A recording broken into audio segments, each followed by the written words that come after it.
आदाब। आप देख रहे हैं बोलात की और मैं हूं आपके साथ मोहम्मद सादिक हुसैन। शाहरुख खान की एक फिल्म आई थी डंकी। कई लोग उसे देखे भी होंगे। जो नहीं देखे हैं वो चाहे तो देख सकते हैं, कई प्लेटफॉर्म पर अवेलेबल है। हालांकि मैं कोई इस फिल्म का प्रमोशन नहीं कर रहा हूं। कहने का मतलब है कि डंकी मूवी में ये दिखाने की कोशिश की गई है कि आजकल के युवाओं में प्रदेश जाने की चाह इतनी है कि वो आगे का कुछ सोचते नहीं है। अंजाम चाहे जो हो, बस किसी तरह प्रदेश यानी विदेश चले जाएं। अगर लीगल तरीके से नहीं गए तो इलीगल तरीके से भी जान हथेली पर रखकर जाने को हर संभव प्रयास करते हैं। बाज लोग इसमें सफल भी हो जाते हैं और कई लोग असफल हो जाते हैं।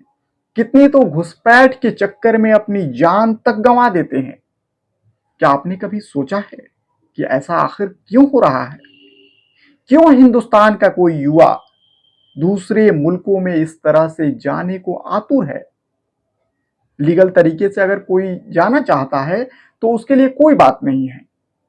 वो सम्मान के साथ जाता है और फिर सम्मान के साथ ही अपने वतन भारत वापस लौटता है। लेकिन चोर रास्ते से डंकी मारकर कोई भारतीय युवा यूएस और किसी दूसरे मुल्कों में आखिर क्यों जा रहा है? क्या भारत में उसे रोजगार नहीं मिल रही है? क्या वो इस काबिल नहीं है कि भारत में अपना पेट पाल सके? या उसके डंकी मारने का कोई और वजह है? हालांकि ये वजह तलाशने की जरूरत है। सरकारों को इसे संज्ञान में लेनी चाहिए, क्योंकि अलग अलग स्टेट्स के युवा इस तरह की गतिविधियों में शामिल हो रहे हैं।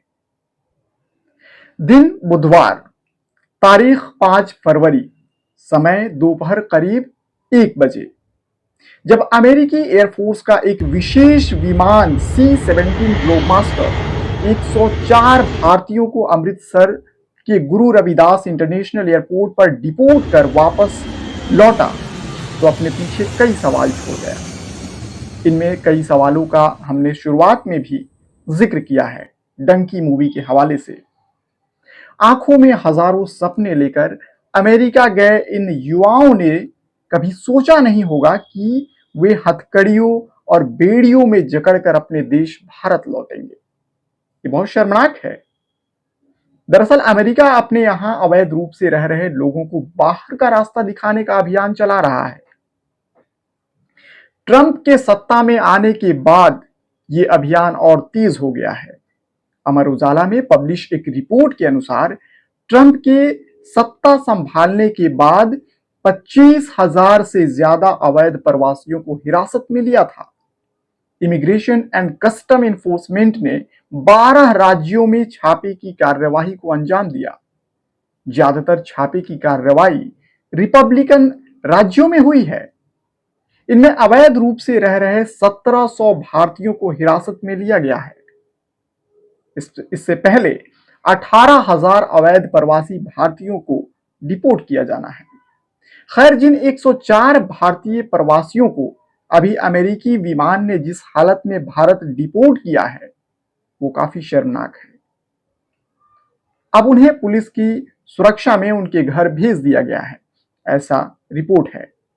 लेकिन सवाल यह भी है कि अमेरिका ऐसे समय में भारतीय नागरिकों को डिपोर्ट कर रहा है जब प्रधानमंत्री नरेंद्र मोदी अमेरिका के दौरे पर जाने वाले हैं।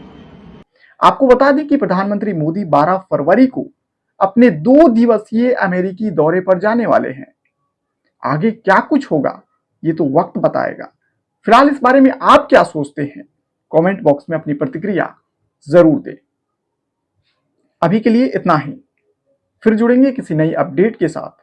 तब तक के लिए आप अपना ख्याल रखें।